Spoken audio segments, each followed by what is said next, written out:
the main bay of Allodium Moris Pradium ante Colorado. The acronym is AMPAC. I'm the Chief Judge of Consular Court. Today is Class 174. Class 174. What did we learn in Class 173? Well, we started learning about the power of understanding that we as Moors have to get into a position where we can work side by side with the Europeans, the Americans, etc. You see, the treaties are about what? It's a treaty of peace and friendship. What does that mean? That means that within a bilateral treaty or a multilateral treaty, it's already set forth for the parties to engage into what? Friendly relations, to maintain what? Peace and security within a particular territory or region. You see, in Class 173, you have to start understanding that the United States was given permission to keep the black people, these people call themselves crayons. The United States was given permission by the treaties to keep the people naturalized, i.e. adopted. And now that the Empire of Morocco has declared its independence as of May 13th, 2024, and then put its constitution into full force and effect on June 3rd, 2024, now the United States is losing their status as being the trustees. You see, we as Moors were adopted. We've always been Moroccans, and now we've taken on the nationality of the adopted family of Americans, Canadians, British, German, etc. But when you declare your independence as a country and a people, you have to come back to your original nationality. And when you do that, it disrupts what the trustees had in terms of their own mission and vision for your trust.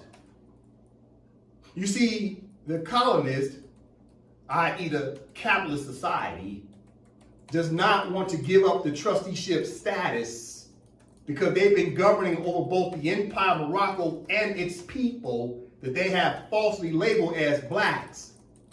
But as we learned in Class 173, the African Americans are who? Black are Moors, according to Etymology Dictionary.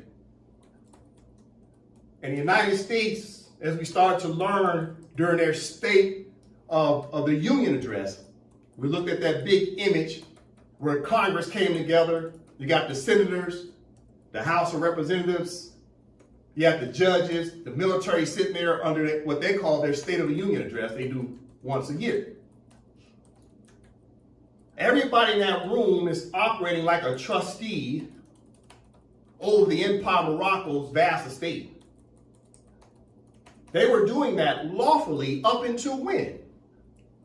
May 13, 2024, because of the Declaration of Independence of the country and the people that are indigenous are Moroccans.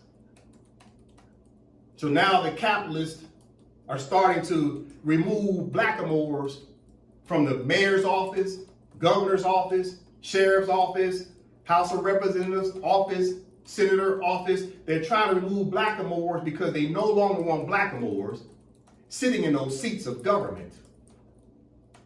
They don't want you to be American anymore because you were adopted as American. They want you to go home and pledge your allegiance to your political biological mother, which is the Empire of Morocco. Pledge allegiance to the Constitution of the Empire of Morocco.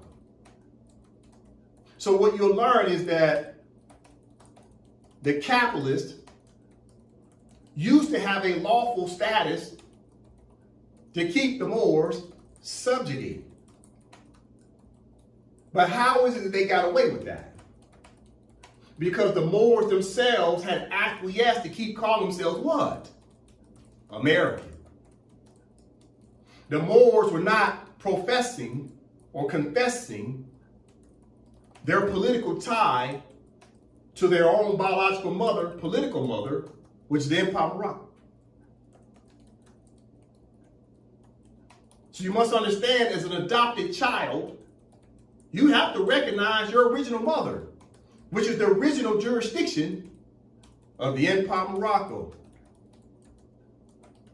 Until then, the trustees will continue to oversee your trust. So as we get into the class today, you must understand the mentality of a capitalist and obstructionist. What is their mentality? It's called a game of thrones. It's a game of thrones. What do I mean? See, they're not interested in sharing because, see, if they was interested in sharing, then they would be talking about United Nations. What does United Nations mean? United means what? United is a compound word. It's uni, right? Uni means what? One. And many, one. You see, the United Nations, 193 member states, represents people sharing power globally. But then you have people who want to practice the Game of Thrones because they want the whole world in their hands. They don't want to share.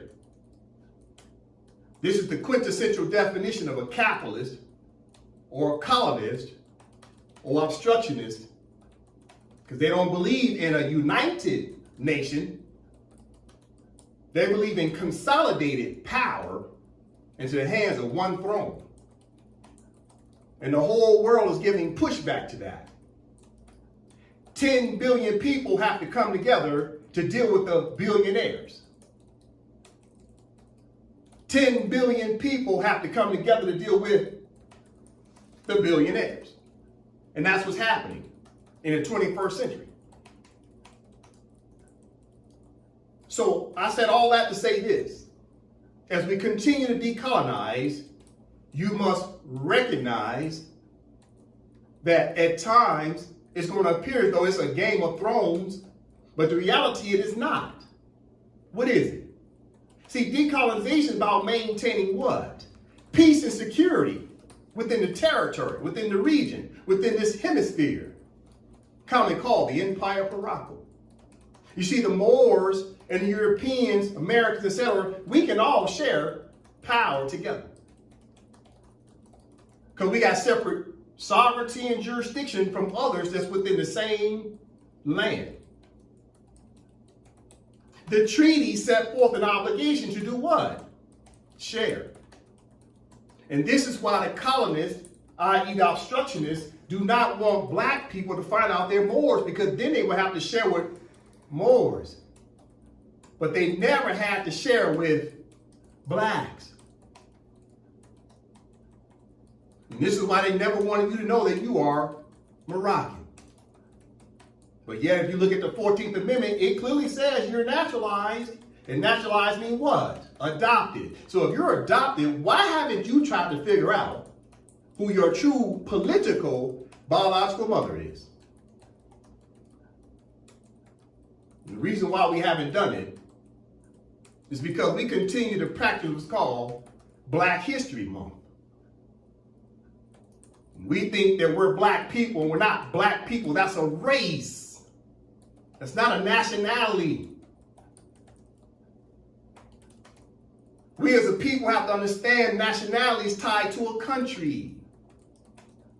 So the country that got you adopted is called the United States of America. Your original mother is the Empire of Morocco. When are you going to pledge your allegiance to your biological mother so that all the Moors can come together and govern together and share the power?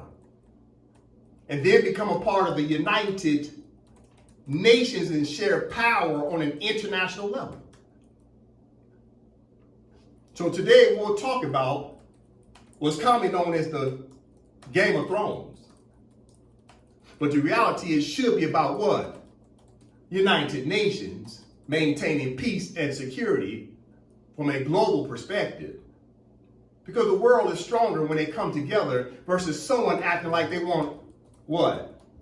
They want the whole world in their hands. That's a misconception. The world must come together. And the Moors will do that through their treaties with the Europeans. All right, let's get into the class. Okay, as the Moors know, I always open up the Constitution. The Constitution is paramount. What does paramount mean? First. It is the first what? Body of laws and procedures. That who? A people who come together come under the Constitution to abide by its laws and procedures. The Constitution is fundamental laws. It's the first laws you take a look at. It gives you guidance to understand what you should do regarding being a group of people that come together as one people under one nationality, one country, one flag, one seal. You become what? Patriots. It's about patriotism. But the Constitution is the one constant thing between the people. When in doubt, pull out the Constitution to understand what is the obligations of we the people and the representatives of your country. Then when you're having a dispute with another country, what do you pick up then?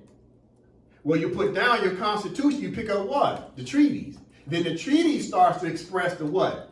The laws and the procedures on how you deal with two countries that's having disputes. You see, it's all about contracts. That's what it's always about. All right? So the Constitution is a contract, and even though it's a constitution, no one's above the law of the Constitution as a contract. The judges are not above the law. Legislators are not above the law. The executive branch is not above the law, and neither is what? The head of state. Right? Okay. Now, as the Moors know, all the Moors will need an internal constitution that will come under the Constitution of the Empire of Morocco. The Constitution of the Empire of Morocco is what? The mother constitution. All the other constitutions are what? It's almost like the daughters. Right? So, as an example, AMPAC has a constitution that comes under the Constitution of the Empire of Morocco. All right? Listen. So in class 173, we was talking about, okay, well, Donald Trump, he wants to be tough on crime, right? We was talking about, well, if Donald Trump had a conversation with our head of state, the Sultan, and the Sultan says, well, I can help you with crime, Donald Trump. First, let's start with understanding the parties. Who you saying committing the crime? Oh, you say it's the Negroes, the blacks, and the colors? Oh, okay, I'll tell you what. What's their true identity? Oh, it's Moors. Okay, why don't you start right there and tell them they're Moors? Don't call them blacks anymore. Don't call them Negroes. Don't call them colors. You refer to them as what? Moors. And then you tell them, you know, you as Moors have a right to pledge your allegiance to the Empire of Morocco. And then once you pledge your allegiance to the Empire of Morocco, guess what? Now you're a Moroccan, and you'll find out that the United States of America owes taxes. Millions and billions of dollars in taxes to the Empire of Morocco, according to what? Treaties, especially the Treaty of Madrid of 1880, right? You know, like the Article 13 tells you about the taxes. You can look at the Act Algeciras of 1906. It talks about what? Taxes. So the United States of America knows it owes taxes to the Empire of Morocco. Therefore, the Empire of Morocco's government can then start to take care of the economic and social affairs of the Moroccans. Then all of a sudden, what would happen? Crime would go down. Because what happens? Because now these blacks are no longer black, now they're Moroccans, they're coming up because of the economic and social reforms to assist them with their daily lives. Because the vast majority of Moors are going to work for the government of the Empire of Morocco. They'll be government officials with steady incomes. You see, the capitalists don't want black people to rise up because they know you need an economic base in order to do so. The only reason why you're poor or act like a criminal is because you just can't make ends meet. But they already know they owe taxes to you as a people. But they don't want you to find out So if Donald Trump wants to be hard on crime, guess what, Donald Trump? Tell the black people that they're Moors. Then tell them to do what? Contact the Empire of Morocco so they can pledge their allegiance. Stop playing the Game of Thrones as if you get to continue to keep Moors subjugated as your naturalized, adopted, what? Indentured servants. Moors are not redhead stepchildren. They suffer from what? Cognitive dissonance. They suffer from what? Amnesia. But I guarantee you, if you tell them the truth, at least they have some options. All of a sudden, crime will go down because the people will start to rise up. Because now they got what? An economic base from their own country. That's what's going to happen. The capitalists are trying to stop it. Listen. All right, so what do we have up here? The three branches of government, right? You got the Empire of Morocco as a country. You got it's the external sovereign independent state, right? You got the head of state, which is Sultan. You got the executive branch, which is the prime minister. Legislative branch, speaker of the house. And you have your judicial branch, chief judge. And underneath all these three branches, you have your councils, right? You have your committees, departments, etc. Because the Moors have to be at what? Varying stages of advancement to what? To self-govern based on their own self-determination. What is the true self-determination? It's first recognizing your mother and your nationality. Then after that, you have to do what? Govern. This is what the Moors have been lacking. We haven't been governing our own country. The Constitution allows us to put together the three branches of government and start to take our seats of the government. And once you take your seat, then you have to do what? Start being at varying stages of advancement, meaning what? You're in progress, development, forward, instead of walking in circles or being stagnant. Listen, in class 173, I was showing this image of a State of the Union of the United States. And what do you have here? This is Congress, right? Which is the House of Representatives and the Senate coming together during their State of the Union address. You also have the judges who sit up front. You got some military personnel, right? But everybody's here to understand what? About their country. The pros and cons. Like it's like a progress report, right? As well as what? Talking about the mission and vision of what they want to do next. But everybody in this room has something in common, which is what? Everybody sat in these chairs at some point had to come to a lobbyist and borrow some money. They had to run for office. As they went up the ladder, they had to go to a billionaire. Because of what? In order to be a candidate, you have to raise money. The easy way to raise money is go to one source, and that one source pretty much can give you all the money you need. So all of them are trustees over the Moors, who are still calling themselves blacks, and all of them are trustees because the billionaires have helped them to all take their seat. Now they owe an allegiance to the billionaires while simultaneously saying they represent all the people. Why is this important to note? You see, in this room, you got a lot of good people. These Americans who are the representatives of their constituents, and they work with their colleagues. You got a lot of good people in the room, but they owe an allegiance to who? The capitalists and obstructionists. You see, everybody in this room has a term limit. What happens? See, every 2 years, the House of Representatives have to run for what? Office again. Imagine that. Every 2 years, you got to go beg for some money from a billionaire just to keep your seat. Every 2 years? The senators sit in their chair for what? 6 years, so they're in that seat, but eventually they have to do what? Go beg for some money from a billionaire, that way they can run for a candidacy again.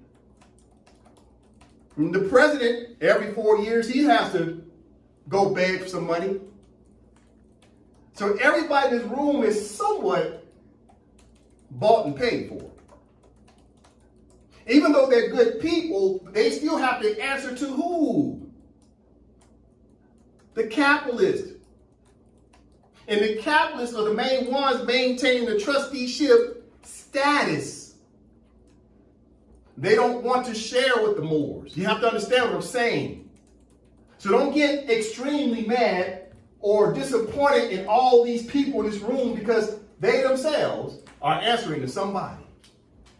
And the capitalists, i.e. the billionaires, know that the United States has signed multiple treaties with the Moorish government, i.e. with the Empire of Morocco as a country. So what's the easiest way to make sure you don't have to adhere to a contract? Is to just simply try to silence the other party. Try to put some duct tape on their mouth and throw them in a closet somewhere. You see, the Moors have been in a state of a coma. They're walking around with amnesia, so they're silent. And these people in this room get to take advantage of the fact that the Moors hadn't made a proper claim to their own estate. And what is the estate? The country.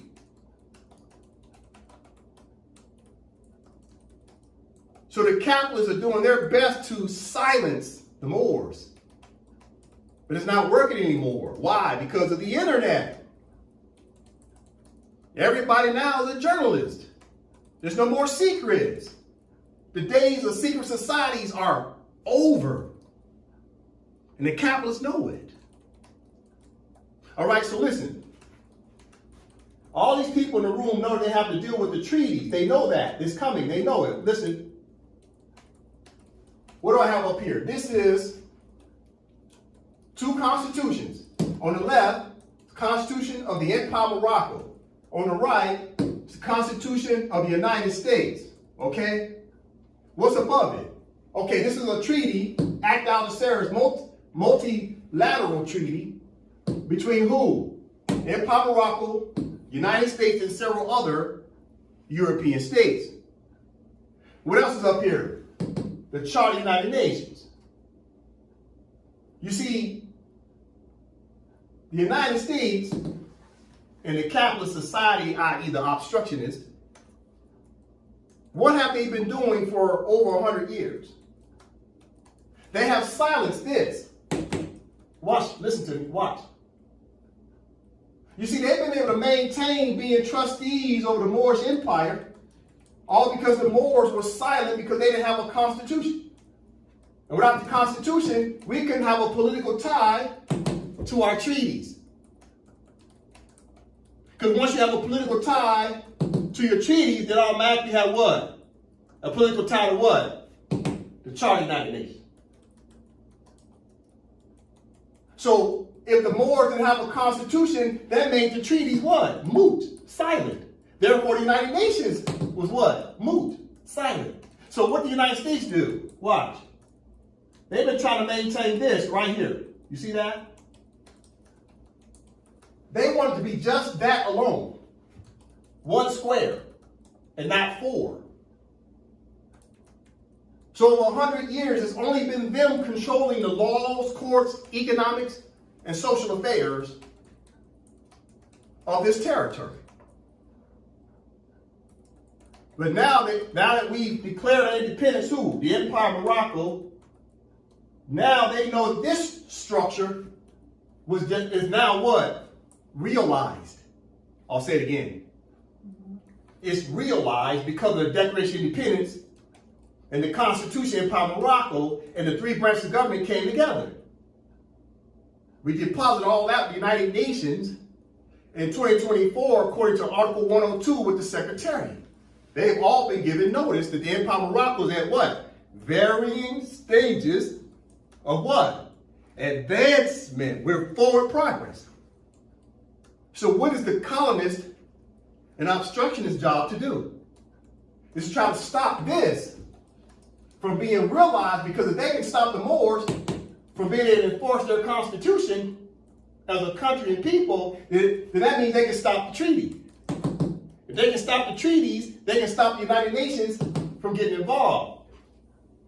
But they haven't been successful because the Constitution is in full force and effect, and now we're enforcing the treaties, and at some point we're going to start to bring in the United Nations to assist during our varying stages of what? Decolonization. So what's the name of the game for the colonists? Okay, it's two parts. You got the colonists and obstructionists. Then you got what? Decolonization of the Moors. So what do the colonists try to do? They want to keep it like this, right? What's that called? Status quo. Decolonization represents what? These four pillars. These four pillars is decolonization. They know that. Because the United States knows that they're right in the middle. You see that? The United States is in the middle. They're surrounded by what? Law. They're surrounded by treaties, international law, Moroccan law, and what else? Their own American law. Because American law, or their Constitution, says what? Article 6, Clause 2 says treaty supreme law of the land. So even their own Constitution, as a contract amongst Americans, say that the Americans' laws say they have to adhere to what? Treaties. You see that? So the supremacy law, even of the United States, is what? Treaties. Listen. Here are the four treaties that the United States is very concerned about. We've talked about this quite often, but I have to keep reminding them more because this is very important. This is what the colonists and the capitalists are trying to stop. You see, these four treaties, 1, 2, 3, 4, which consist of what? The Moroccan Act of Aspirations of 1906, and the Moroccan-Madrid Convention of 1880, and the Moroccan Treaty of Peace and Friendship of 1836, and the Moroccan Treaty of Peace and Friendship of 1786, all these treaties became what? Silent. They had no use of force. Without what? The Moroccan Empire, Morocco Constitution. Because the Constitution is a tie to these 1, 2, 3, 4 treaties. This was the problem the Moors had. And the Constitution recognized the Moors as what? Moroccans. Did it say American? No. Did it say our Moroccan? No. Moors are not our Moroccans. They're simply what? Moroccan. Listen. This is very important. Okay. In the last 3 or 4 classes, we were talking about what? We were talking about how treaties preempt the United States laws. We started talking about why the United States was doing the gerrymandering. And when you start to talk about exposing what the capitalists are doing, and at the same time talk about how Moors and Americans can come together, how Moors and Canadians can come together, how Moors and Germans and French people and Spaniards, you name it, how Moors can come together because the treaties did what? Expressed it. It's a command. Treaties is not a suggestion.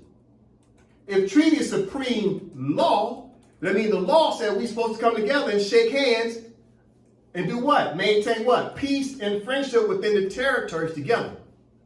When you start talking about bringing people together, you just put a bullseye on your back.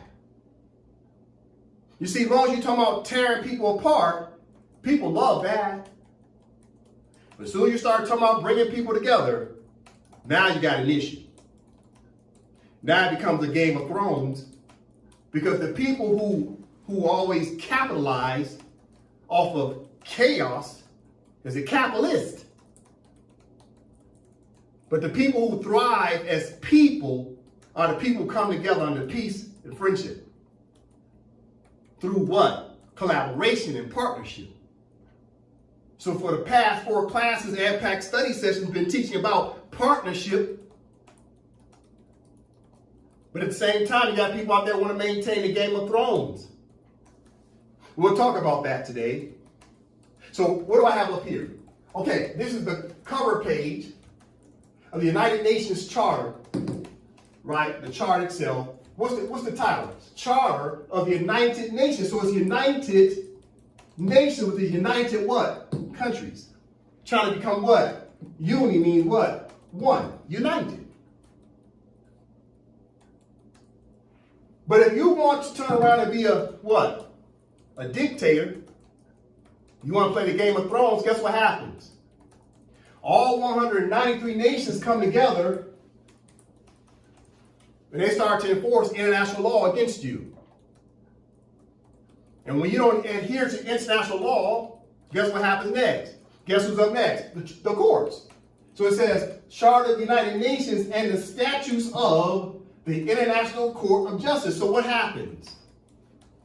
If you're trying to seek inquiry and mediation and arbitration with a disputing party, at some point you just simply have to take them where? To court to get it settled. This is why the United Nations has a court. When you have a dispute with another party, you seek what? Mediation, arbitration, and eventually you got to go to court to settle it. Let the court decide on it. And all the nations know this. Listen, the reason why I'm raising this as a point of interest, pay attention. Because the capitalists never want the Moors to reach this level. See, when the Moors started to motion the United Nations to bring the United Nations in to help the Empire of Morocco and the Moroccans to enforce our treaties, we have to take our disputes to where? United Nations, and guess who's going to get involved? The 193 member states and the ICJ. So it's the colonists and obstructionists' job to prevent the Moors from being at what? Varying stages of advancement to get to this level, to bring our disputes to the United Nations. Listen, what is it that the colonists know about the contract? Okay, pay attention, Moors. It's very important for Moors to understand. This is chapter 11 on a declaration regarding non-self-governing territories, meaning the Empire of Morocco was not governing. But when you declare that now you want to be at varying stages of advancement, because now you want to do what? Self-govern what? Your territory. Then there's certain steps that both parties, who's the parties? The colonists and the indigenous people were trying to do what? Emerge as a country and as a people. There's obligations for the colonists to adhere to this contract called the Charter of the United Nations. And the United States of America knows that, so their job is to keep the Moors from being at what? Varying stages of advancement. We'll talk about that today. Listen, I tried to tell the Moors that the United States had a lawful claim to the land as colonists, but under the word colonists, they go by a fancy word called what? Administration. The Charter of the United Nations recognizes the trustees as an administrative power that's overseeing a territory while the people are still in a coma. As soon as the people do what? Declare that they're no longer in the coma, then the colonists, i.e. the trustees, have to do what? Slowly but surely help the people to get their bearings so they can start to govern their own land. And the colonists are supposed to remove what? Their laws and their courts from over said people. And if it's a shared territory, then the Americans are supposed to govern Americans, and Moroccans are supposed to govern who? Moroccans. But the United States of America wants everybody to remain what? All Americans. Because they don't want to share. Listen. Okay, this is very important. All right, listen up, Moors. We're talking law. What type of law? International law. The customary norms of international law. Okay? So what we're going to talk about today is the Game of Thrones versus what? Peace and security. Meaning sharing the power. You can share power or you can play the Game of Thrones. But people who play the Game of Thrones always loses. Because more often than not, people want to share power. They're done with monarchs. Listen. Nola from the top. Chapter 11, Declaration regarding non-self-governing territories, Article 73. Members of the United Nations which have or assume responsibilities for the administration of territories whose peoples have not yet attained a full measure of self-government recognize the principle that the interests of the inhabitants of those territories are paramount, and accept as a sacred trust the obligation to promote to the utmost within the system of international peace and security established by the present charter, the well-being of the inhabitants of these territories, and to this end. Pause. All right, so what did we learn? Okay. Now that the Moors have declared their independence under the country, now we're at a status where we're trying to self-govern our territory.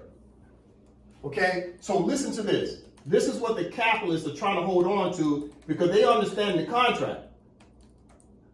Their job is to prevent the Moors from being at varying stages of advancement. Their job is to try to implode the movement before it can even what? Move. Pay attention. This is law we're reading. Article 73. Members of the United Nations which have or assume responsibilities for the administration of territory. So who are the administrators in this example? It would be the United States of America, right? And the 50 Union States. What have they done? They've assumed responsibility for the administration of territories because the Moors were naturalized. From the top. The members of the United Nations, United States of America is a member, which have or assume responsibility. So the United States has, right, they have or assume responsibilities for the administration of territories whose peoples have not yet attained a full measure of self-government. Pause. What did the title say? It's a declaration regarding non-self-governing territory. So if it's non-self-governing, then the administrators can maintain a hold over your land and territory. But as soon as you're doing what now? Watch. What happens next? But as soon as you what? Listen. As soon as you do what? You start to do what? Self-governed, meaning the country and its three branches of government are now self-governing. You see that? That means you just changed your status. Political status just changed. You went to non-self-governing to self-governing. There's three branches of government. Got to pay attention here. That's why I have it color coordinated to break it down. From the top, members of the United Nations which have or assume responsibilities for the administration of territories whose people have not yet attained a full measure of self-government, recognize the principle that the interests of the inhabitants of these territories are paramount. So the indigenous people's rights are what? First. Paramount means first. So when the colonists, i.e. the capitalists, know that your rights come first, their job is to keep you from being at what? A status of self-government. You see that? Pay attention. Their job is to keep you from governing. Because then they got to give up what? The trust status. Listen. We'll start right here. And now the administrators of the United States of America they have to accept as a sacred trust. The United States of America accepted a sacred trust of obligations to promote to the utmost within the system of international peace and security established by the present charter. So the administrators, right? The administrators, look right here, administrators are what? They maintain what? A sacred trust. They're trustees. You see that? Let's go back. Let's go back. Let's go back. This is the image of Congress and their judges. They're what? Administrators. That's a fancy word for what? Colonists who are maintaining what? An administration, i.e. control of laws and courts, until the people now want to self-govern, who are the natural inhabitants of the land. And until the people will declare independence and start to self-govern, they can maintain being what? Trustees. This is law I'm talking about. This is in theory. And they knew they had a contract that allowed them to do that. But also in the same contract, it said they have to give up the trusteeship status. Why? Because the people's interest is what? Paramount. Listen. So they have to do what? Once the people start to self-govern, now the United States of America has to do what? Recognize the principle that the interests of the inhabitants of these territories are paramount, and accept as a sacred trust the obligation to promote to the utmost within the system of international peace and security established by the present charter. Listen. The well-being of the inhabitants of these territories, and to this end. So right here, the paragraph stops with the word end. What's happening? As soon as the people start to do what? Self-govern, the trusteeship status comes to what? An end. The colonists know this, right? But they go on a fancy word called the administration. That's why it's called what? The Trump administration, Obama administration, Biden administration, Bush administration, etc. Okay. Now that we read the paragraph that the trustees knew they could lawfully hold on to the land and the people, until the people started to do what? Start to self-govern. Now the trustees have to bring it to a what? End. As long as the Moors at what? Varying stages of advancement. See, if you're not advancing, that means the indigenous people, the natural inhabitants, are breaching the contract. If you're not growing as a government, they say, well, you're not governing, so we got to bring back our government to make sure there's no anarchy. So they'll try to keep you from establishing your government in which they have not been successful at stopping the Empire of Morocco to being at what? Varying stages of advancement. Let's keep reading. We'll learn more about law. This is what the colonists don't want you to know. All right. Nova, Part A.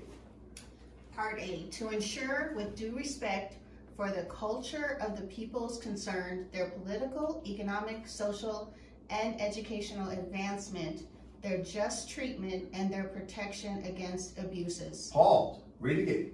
A.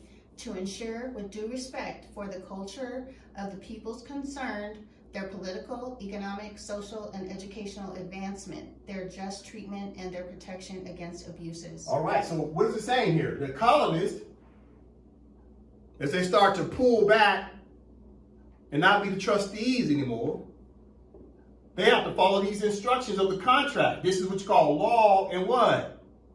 Procedure. This is a contract of laws, it's a body of laws and procedure. What does procedure mean? Steps you have to take. Listen. A, it says, United States of America shall ensure. See that word ensure? Like insurance policy? Means guaranteed. United States of America, as an example, shall ensure with due respect. So they have to respect the people while they're at varying stages of advancement. They have to ensure that due respect for the culture of the peoples concerned, their political, pay attention, it's very important, it's sequential order. What's first? If the people are self-governing, what was the first thing they had to do? They had to establish their politics. What about the politics? You have to have a political tie to your country through what? Allegiance. It's a political tie when you do what? You sign your allegiance by you pledging allegiance to the country and renouncing the other country, which was what? Your adopted mother. Pay attention to the sequential order of a contract from the top. To ensure, the United States of America was supposed to ensure. Now keep in mind, when this is written, it's written in two parts. You got the United States of America, then you got the Empire of Morocco. So when you read this, you must look at it from your perspective as Moors, and you have to look at it from the perspective of the United States. They have obligations in the contract to who? The Moors with self-governing status. So these two parties have to come together and start working on what? The body of laws and procedures to check the boxes together. Therefore, this contract is even binding on the Moors to follow the instructions. Listen. Part A, to ensure with due respect for the culture of the peoples concerned, their political, economic, social, and educational advancement, their just treatment, and their protections against abuses. Listen, so the first thing is political. Then after political comes what? Economics. Because the economics takes care of what? The social affairs of the people. You see that? You see that? But then you have to deal with what? Education. In order to do what? Advance. If you want to advance, first it starts with your political tie. Once you have political tie, then you start getting into the economics and social advancement. Plus you're also being what? Educated. Now you're advancing, right? And then it says their just treatment. What about the word just? What about treatment? Just means what? Justice. That's what? Enforcing the law is justice. It's about your human rights. Because human rights is what? Paramount. It's called the periphery norms. Just cogents. Human rights is first.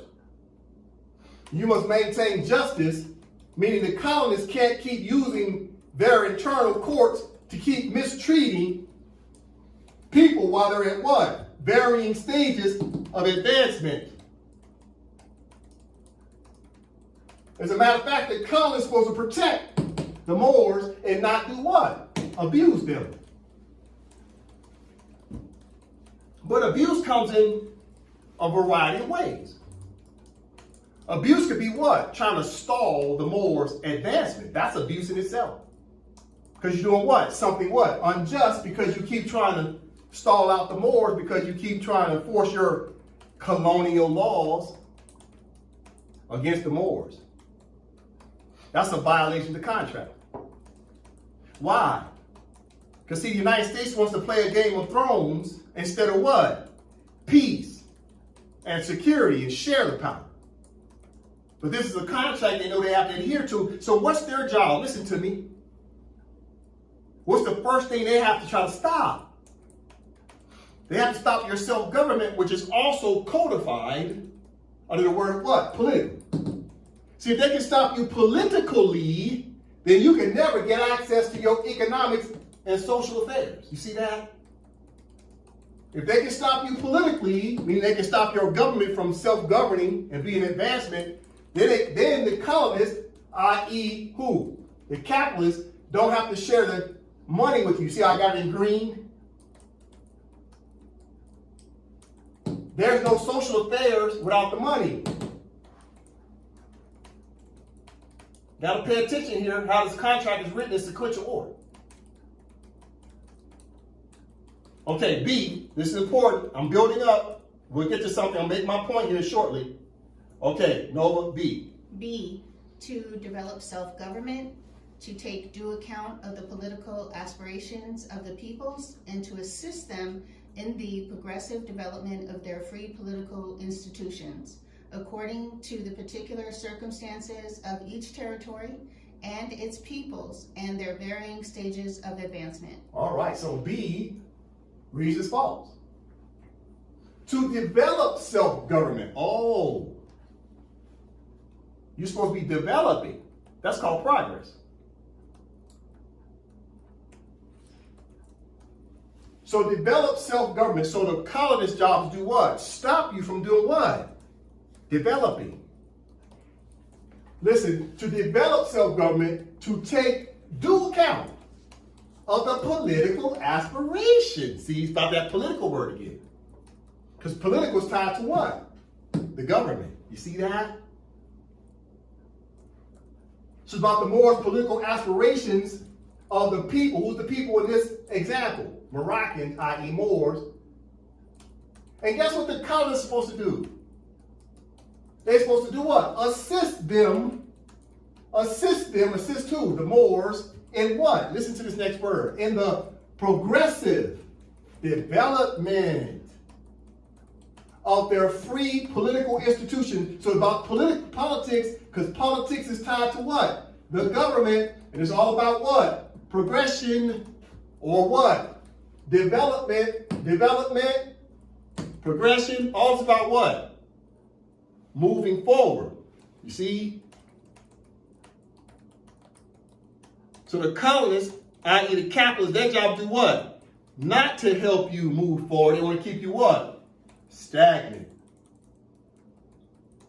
Their job is to keep you what? Walking in circles. We shall overcome. You just keep walking, marching, and praying in circles. Instead of what?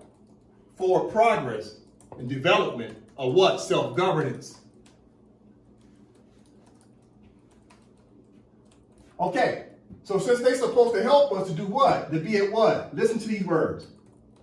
For the Moors to be at varying stages of advancement forward.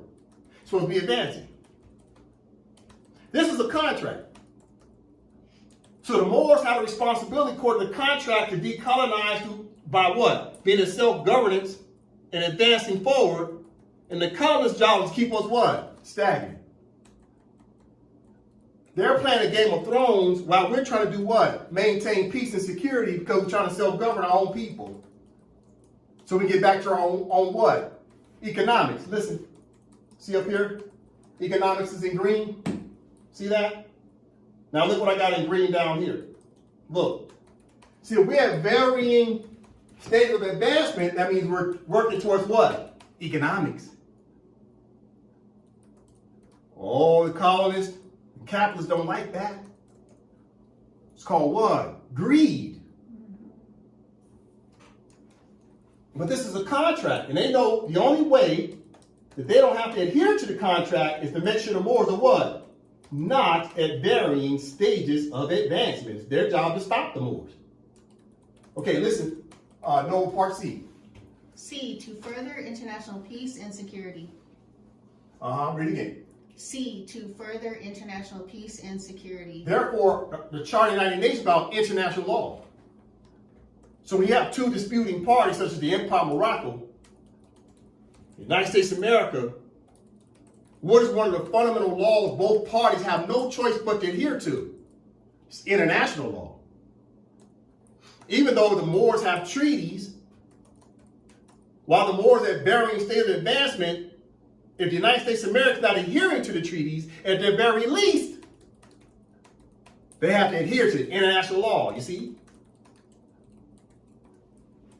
No, part D. D, to promote constructive measures of development, to encourage research, and to cooperate with one another. And when and where appropriate, when specialized international bodies with a view to the practical achievement of the social, economic, and scientific purposes set forth in this article. Pause. All right, thank you. D, to promote constructive measures. Who's supposed to promote it? The United States of America and the Empire of Morocco are supposed to promote Promote what? Promote constructive measures of what? Of development. That's forward. That's not stagnant.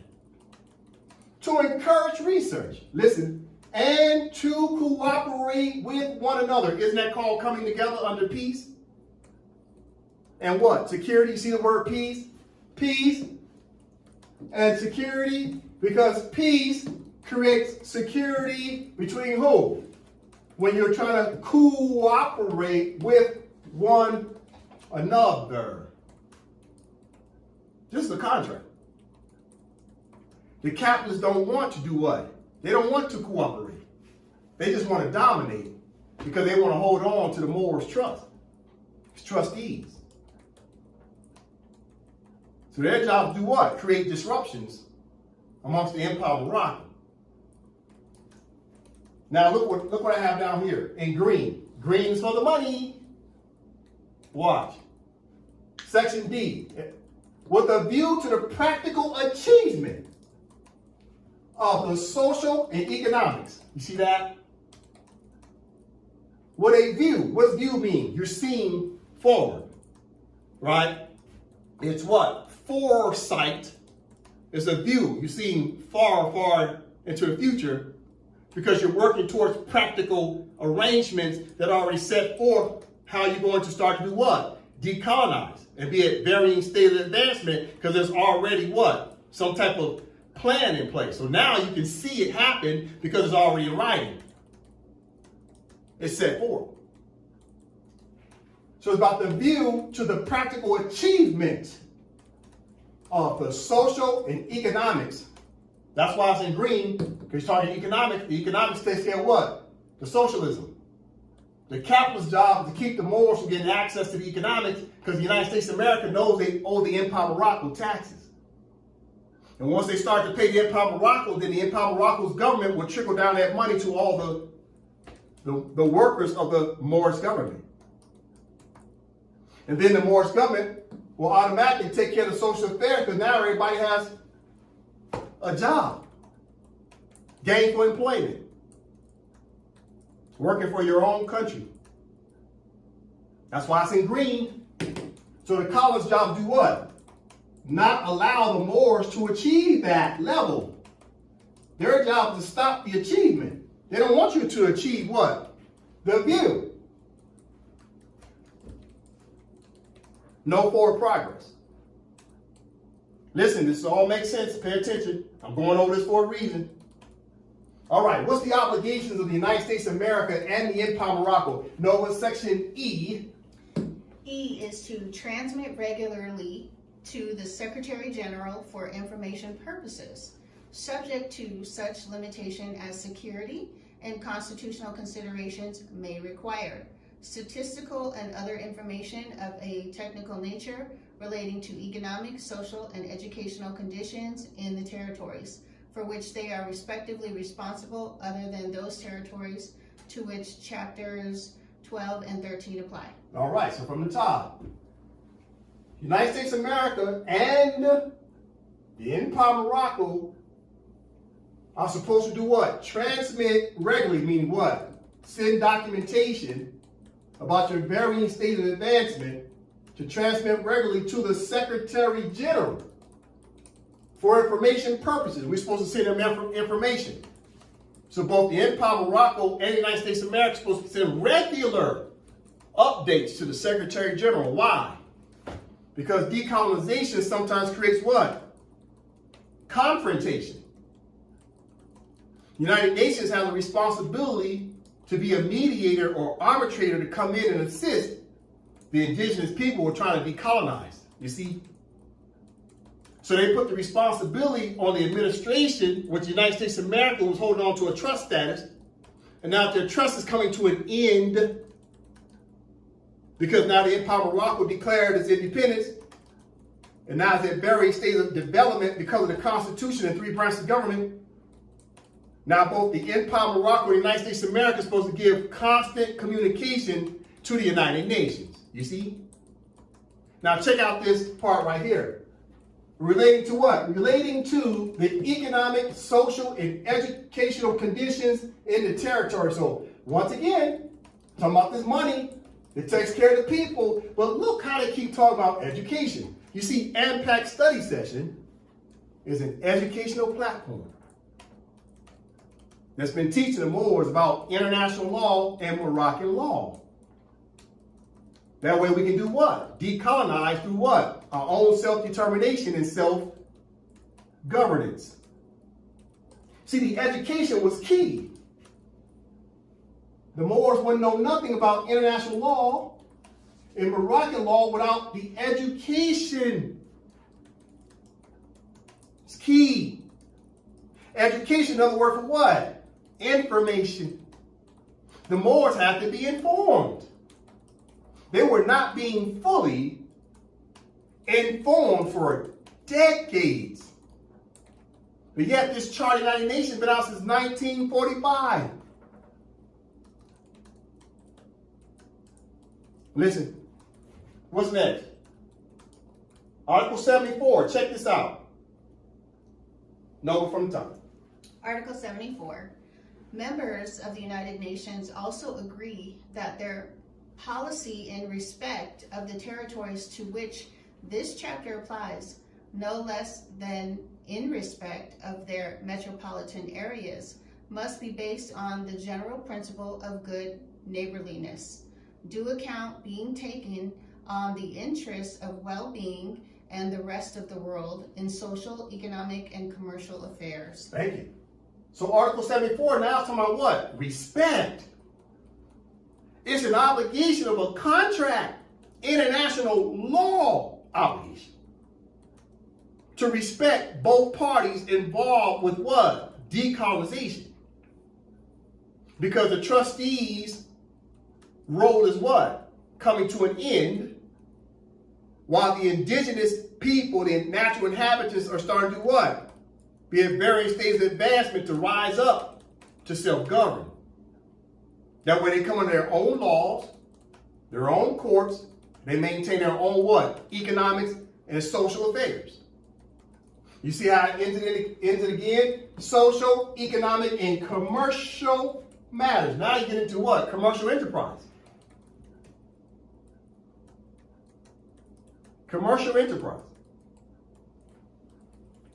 But it's all about what? Respect. So the United States of America was supposed to set forth policies that start to respect the Empire of Morocco and its nationals.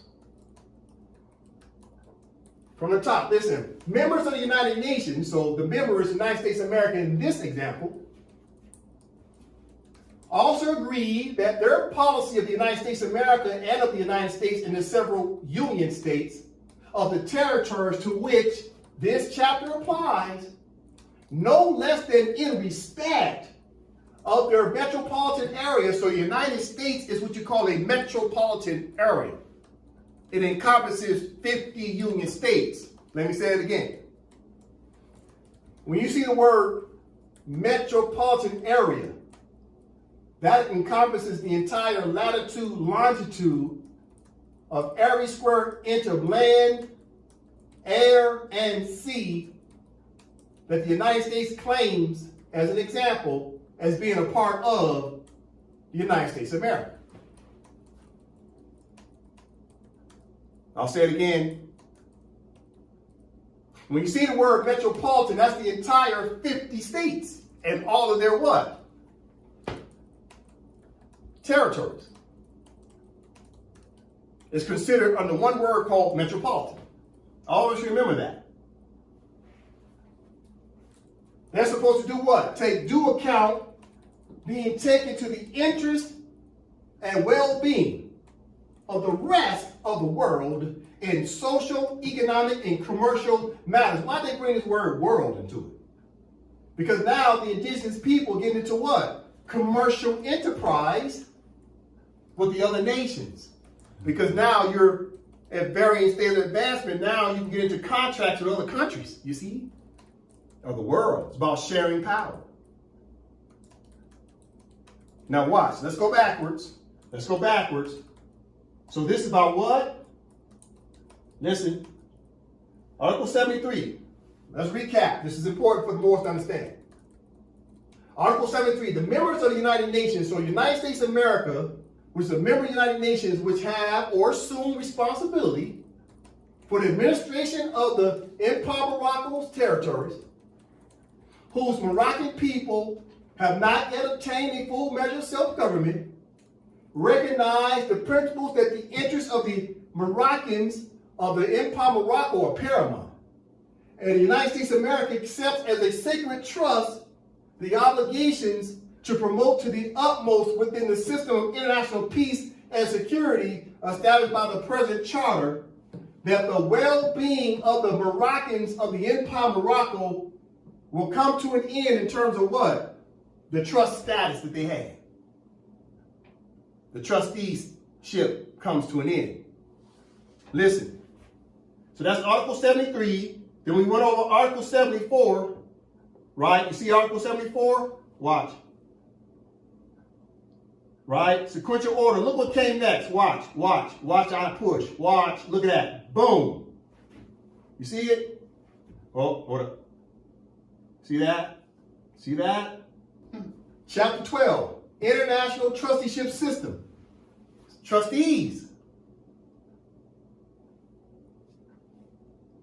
They don't want to let it go. Who? Who don't want to let it go? Who wants to keep being trustees? All these people who sit in Congress, including who? The judges and the military. They're all trustees. And they know that the Moors Treaties is the supreme law of the land.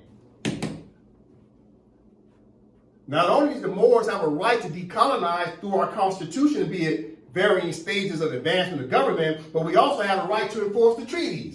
And within the treaty, it says the Empire Moroccos owe taxes from who? Who owes the Empire Morocco taxes? Everybody in this room. They don't want the trusteeship status or system to come to an end.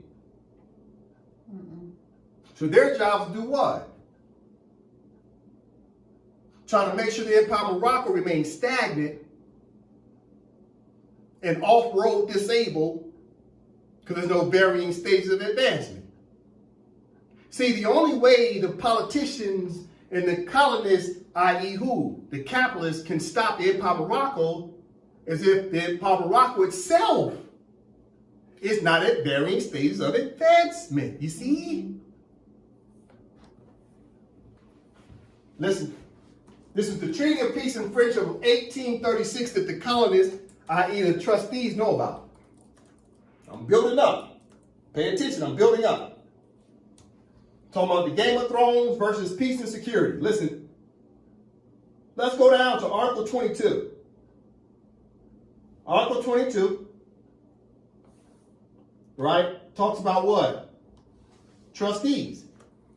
We're building up. This is what the colonists know, that Article 73 of the Charter of the United Nations talks about Article 22 of the Treaty of Peace and Friendship. Brother Dre, Article 22. Article 22. If an American citizen shall die in our country, and no will shall appear, the consul shall take possession of his effects, and if there shall be no consul, the effects shall be deposited in the hands of some person worthy of trust, until the party shall appear who has a right to demand them. But if the heir to the person deceased be present, the property shall be delivered to him without interruption. And if a will shall appear, the property shall descend agreeably to that will, as soon as the consul shall declare the validity thereof. All right, thank you very much. So this ties back to Article 73, talking about the trustees. Listen, this is a bilateral treaty between who? United States of America citizens and who? The Moroccans, i.e. the Moors. Article 22, if an American citizen shall die in our country. So who's the our country? The Empire Morocco. So if Americans die within the sovereignty and jurisdiction of the Empire Morocco, this is what will happen. Listen, if American citizens shall die in the sovereignty and jurisdiction of the Empire Morocco, and no will shall appear, the consul shall take possession. What consul? The Empire of Morocco's consul shall take possession of their effects. And if there shall be no consul, the effects shall be deposited in the hands of some person worthy of trust. A trustee. Listen, until the party shall appear who has a right to demand them. But if the heir to the person deceased be present, the property shall be delivered to him without interruption. And if a will shall appear, the property shall descend agreeably to that will, as soon as the consul shall declare the validity thereof. You see that? Now we have to read it just the opposite. Because the Moors died. This was talking about the Americans dying, which is this United States. But when you flip the verbiage, now we have to say the Moors died. Because the Moors were adopted and naturalized and called themselves what? Americans. So they left their nationality in a dead status. Civil liter mortus. Because Moors kept calling themselves Americans instead of what? Moroccans. But they couldn't call themselves Moroccans unless the country recognized them as Moroccans. Which country? The Empire of Morocco, and not the Kingdom of Morocco. You won't find the word Kingdom of Morocco nowhere in none of the treaties. So let's read it as if Moroccans died. Article 22. And if Moroccan nationals shall die under the jurisdiction of the United States of America, and no will shall appear, the consul of the United States of America shall take possession of the Moors' effects. And if there shall be no consul for the Moors, the effects shall be deposited in the hands of the United States, who is worthy of trust. Under Article 73 of the Charter, they became the administrators, the trustees. Are you paying attention? Until the Moroccan party of the contract shall appear, who has a right to demand the United States to give up what? The property is in the trust. Mm-hmm. But if the heir to the person, so the heir to the Moroccans, if the heir shows up, right? If the heir, the Moroccans show up, of the deceased be present, the property shall be delivered to him without interruption. So the property has to be delivered to who? The Empire of Morocco, because that was the deceased person in law, because everything starts with the country. You see the word country? Mm-hmm. Our country was dead. Therefore, our Moroccan status was dead. Our country was in a shallow grave. And the trustees was holding on to it until our country was out of the shallow grave, i.e. out of the coma. And no longer suffering from cognitive dissonance. Listen, and the United States of America knows what? And the property, what's the property? The territories are the movable and immovable property, which is human beings and everything else that's within the land, in the air, and the sea of the metropolitan area commonly known as United States of America, that always belonged to the Empire of Morocco. So the property shall be delivered to the Empire of Morocco and its government without what? Interruption. Without interruption. This is a treaty. Treaty is supreme law of the land, therefore the United States is bound to this language. And if a will shall appear, what's the will? The Constitution. The Constitution represents we the people. If the will shall appear, the property shall descend agreeably to that will. Did it say descend agreeably to what the United States of America says? No. The property comes back based on the will of the people, which is the Constitution of the Empire of Morocco. And it says, as soon as the consul shall declare the validity thereof. So who's the consul? That's what? Consular court. The judges do what? They make the declaration. They declare. They give a what? A judgment, a ruling, an order. It's settled. It's a judicial settlement. Listen. Okay, listen to me more before I move on.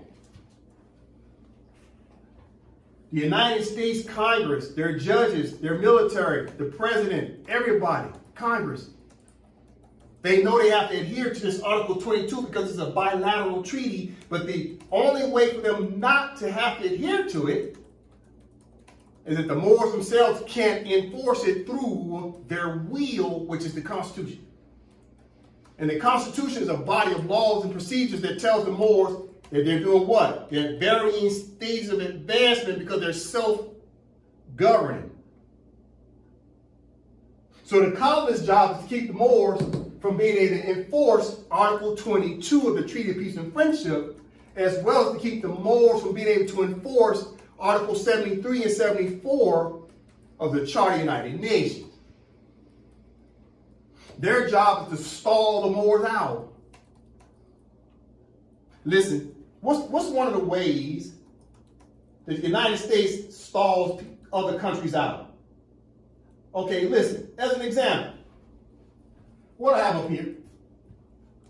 This is the January 6th United States Capitol attack. Brother Dre from the top. On January 6, 2021, the United States Capitol in Washington, D.C. was attacked by a mob of supporters of President Donald Trump in an attempted self-coup 2 months after his defeat in the 2020 presidential election. Read it again.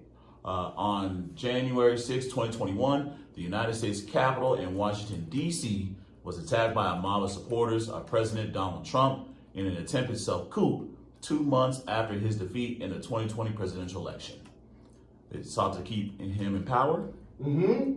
So, listen, what happened? Always remember, Donald Trump is what? A capitalist. He wanted to hold on to what? Power. Power over what? The economics. He wants to control the checkbook, right? To look out for his billionaire friends. So, once he found out that they voted him out of office, what did he do? He did a coup d'etat. To do what? Stop the varying stages of advancement of the United States government and its people being able to do what? To administer the oath to the new president, which ended up being who? Joe Biden.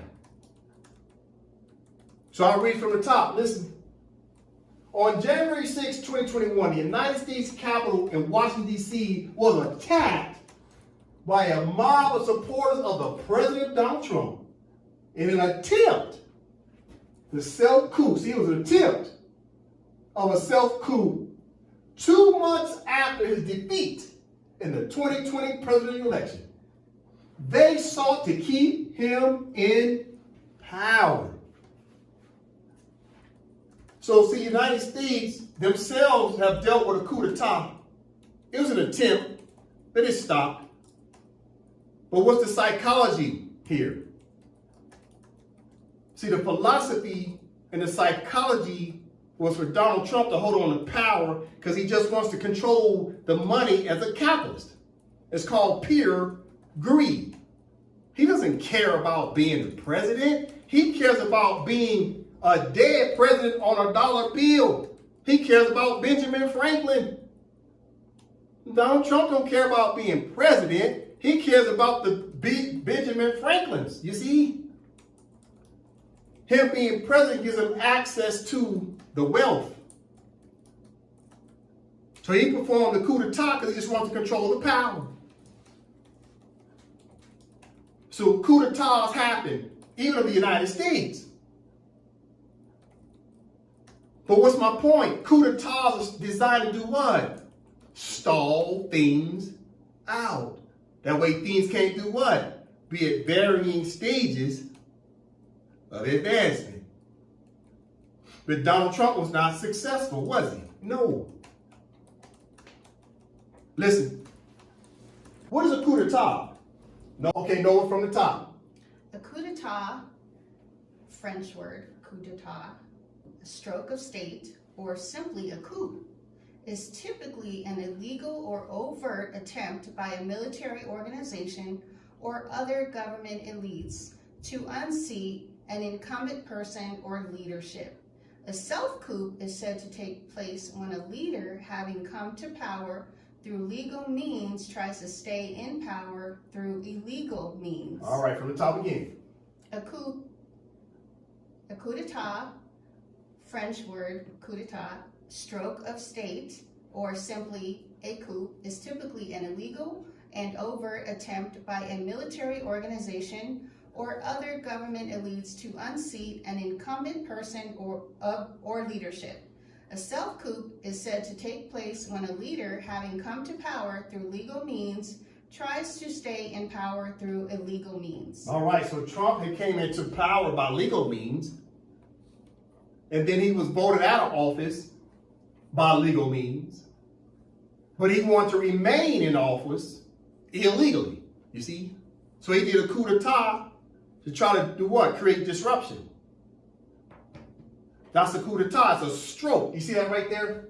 It's a stroke of the state. The state just dealt with a stroke. It's in shock. It shocks the system. Listen. Another definition. Nova. This is etymology dictionary. Coup d'etat is a noun. 1640s from French coup d'etat, literally stroke of the state. See coup. Technically, any sudden, decisive political act, especially an important and unexpected change in the form of methods of a government, but in 20th century, popularly restricted to the overthrow of a government. From the top again. Coup d'etat is a noun, 1640s, from French coup d'etat, literally stroke of state. See coup.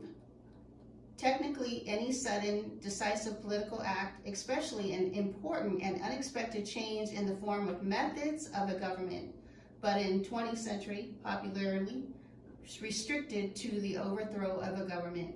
All right, so the coup d'etat is a stroke of the state, and it's about what? Someone's trying to overthrow the government. You see that? That's what a coup d'etat is. And this is what Trump tried to do because he wanted to hold on to power unlawfully. Okay? So, why am I bringing this to your attention? You must understand the capitalists, right? The colonists and obstructionists will do anything to try to stop the Empire of Morocco itself from being at varying stages of advancement. So the United States has experienced a coup d'etat to keep them from being at varying stages of advancement, to keep Joe Biden from being in office. But that means at the same time, the Empire of Morocco, the capitalist, which was Donald Trump and all his billionaire friends, don't think for a minute they won't do the same thing to the Empire of Morocco. Listen to me. Decolonization is about advancement. What's the way you stop decolonization? Stop the what? Advancement. Listen. Unfortunately, I have good news and bad news.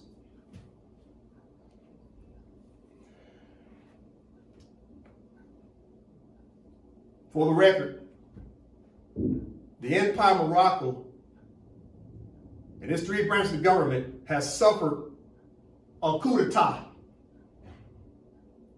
It was a coup d'etat by the head of state, commonly known as Abdul Smith Al-Kabir, the Sultan.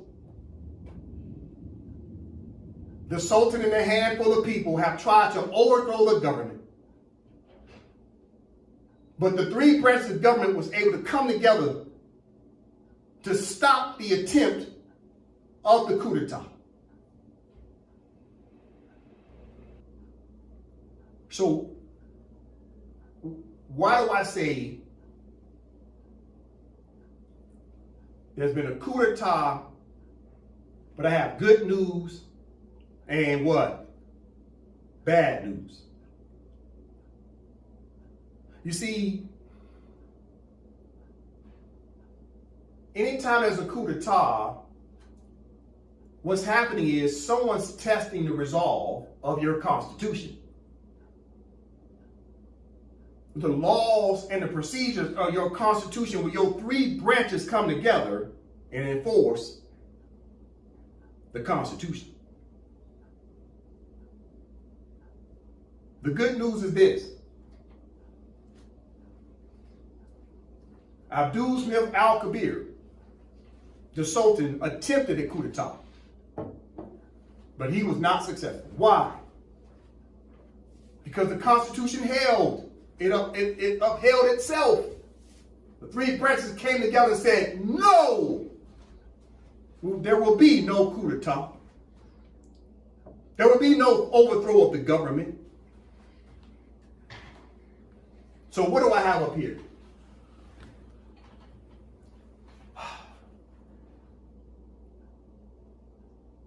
Before I read this, let me say this for the record. This is embarrassing. It pains me to even talk about this, but this is AMPAC study session. This is an educational platform. And Article 73 of the Charter of the United Nations talks about education because the people need the information to be fully informed. So as I talk about this coup d'etat and what steps have been taken by the three branches of the Empire of Morocco, please understand. This is education for all of us for the next 10 to 100 years, that we got to learn how to enforce the Constitution, because the Constitution is paramount. As long as you stay within the framework of the Constitution, you'll have no problems. And as soon as you start to operate outside of the body of laws and procedures, you shall fail. Let's get into the class to talk about the coup d'etat of Abdul Smith al-Kabir and who brought a lawsuit against him. Okay, from the top. I'll read it. This is a lawsuit. It says the High Court of the House, the Empire of Morocco. So there's the court of the legislative branch, has a symbol. It's the High Court of the House, the Empire of Morocco. The case is cited as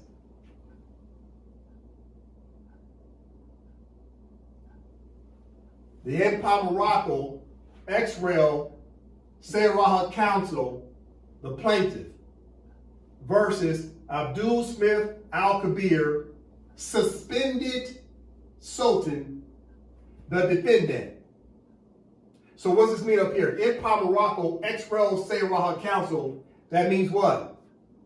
The Sayaraha Council, which is our house members, nothing but women, right, are now bringing a case on behalf of the Empire of Morocco itself. So the country, the state, has its representatives who are representing it on behalf of the people.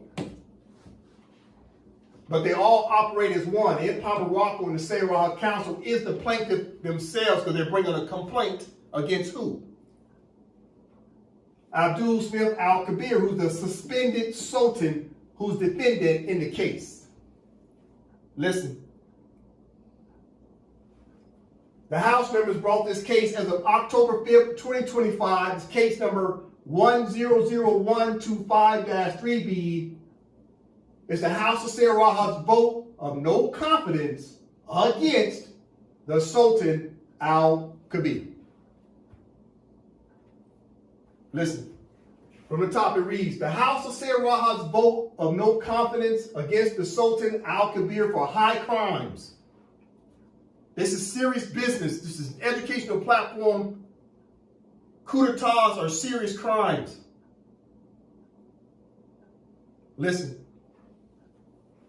The House members, the legislators, the House of Sayaraha's vote of no confidence against the Sultan al-Kabir for high crimes. It's an application instituting criminal complaints, proceedings that was filed in the registry of the High Court. According to our Constitution is a body of laws and procedures, and within our Constitution, it gave the House members the right to impeach the head of state. Listen, who is this? With all due respect, this is the suspended Sultan of the Empire of Morocco, Abdul Smith Al-Kabir. The House members have brought a lawsuit, criminal suit against him for his attempt of a coup d'etat to try to purge members from the three branches of government. Listen, the Speaker of the House, Makara El. Okay, that's the Speaker. I brought a lawsuit against the defendant, Al-Kabir. So over here you've got the women of the legislative branch, right? Just keep in mind, listen, we're talking three branches of government, right? You got 1, 2, 3 branches of government of the Empire of Morocco. So the women of the legislative branch, keep in mind, the legislative branch is nothing but women. No men can be legislators. Okay? So this branch, according to our Constitution, has the jurisdiction and authority to bring impeachment against any sitting sultan. Listen, so the legislative branch that consists of the Speaker of the House, Makara El, right, let's increase that.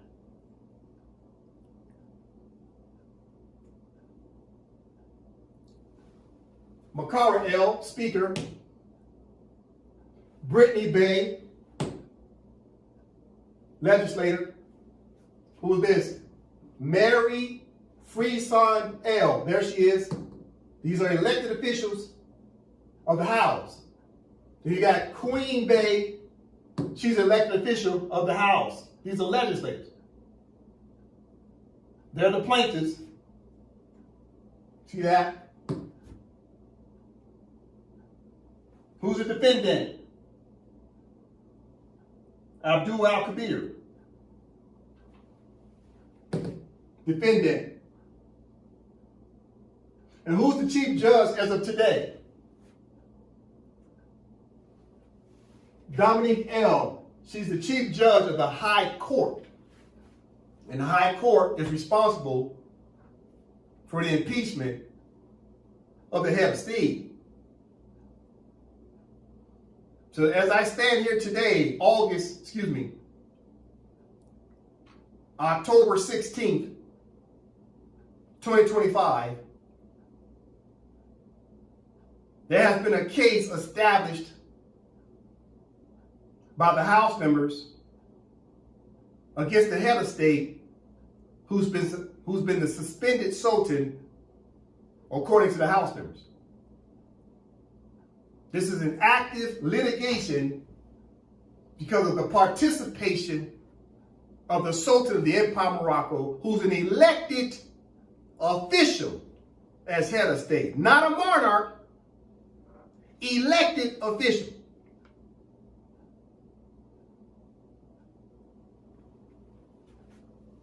Listen, this is very important to understand. This is education. We all have to learn from this.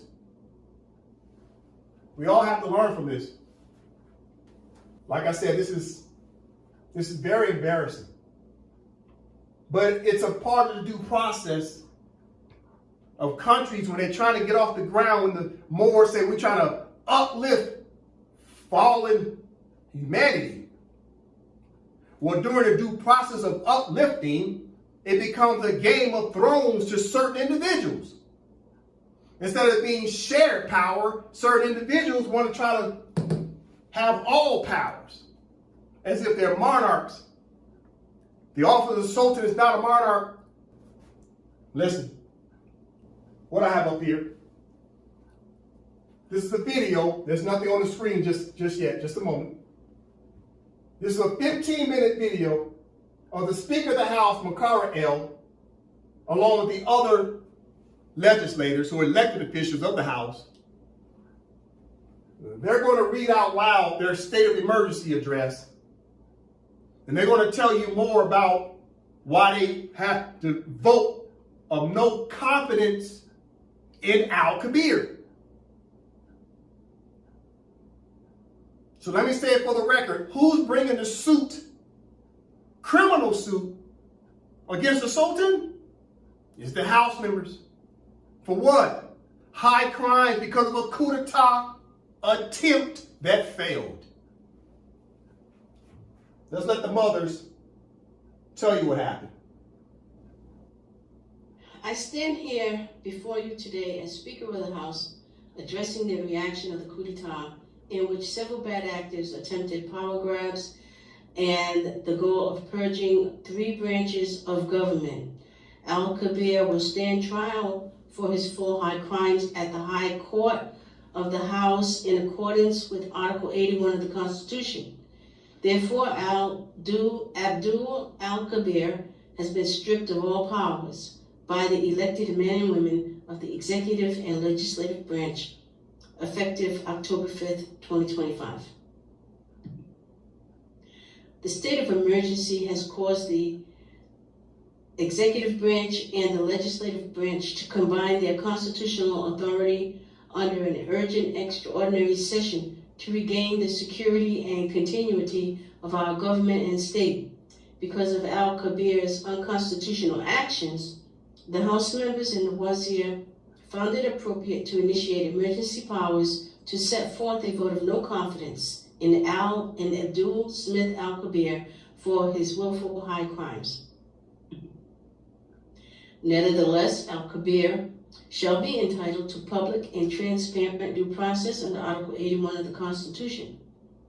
Lastly, I now move to read the Office of the Speaker's State of Emergency Address, which was issued on October 6, 2025, in harmony with the Sayaraha Council's private member bill, removal of Sultan Al-Kabir, which resulted in a vote of no confidence against Abdul Smith Al-Kabir and others. Ladies and gentlemen, fellow Moroccan nationals, today the whole legislative body of elected Sayaraha hereby support and concur with the DeAndre Dre Bey as the true Prime Minister concerning the State of Emergency Address letter dated October 3rd, 2025. We find ourselves in a critical moment as we face a hostile domestic siege and a coup d'etat orchestrated by the head of state, Abdul Al-Kabir and others. On or around October 1st, 2025, Sultan Al-Kabir abused his power to veto several bills that were passed by both the executive branch and the legislative branch. His veto was not permissible according to the Constitution because he did not adhere to the subsequent procedures to first seek consultation from the legislative body or the Constitutional Council. The legislative body consists of elected women who are the lawmakers of the state. If the women are denied a say in our lawmaking, then we have no republic. We, the legislators, stand in solidarity and reject the notion that any head of state can silence the voices of the mothers. The Sultan Al-Kabir attempted to remove the Prime Minister, Chief Judge, and other legislators without lawful cause and due process. Moreover, the Sultan did not consult with the whole legislative body before arbitrarily removing elected and appointed officials. His hostile takeover is in direct violation of our constitutional norms. Furthermore, the coup d'etat poses a direct threat to our constitutional rights and the rule of law. The stability of our nation is at risk, and the safety of our nation is paramount.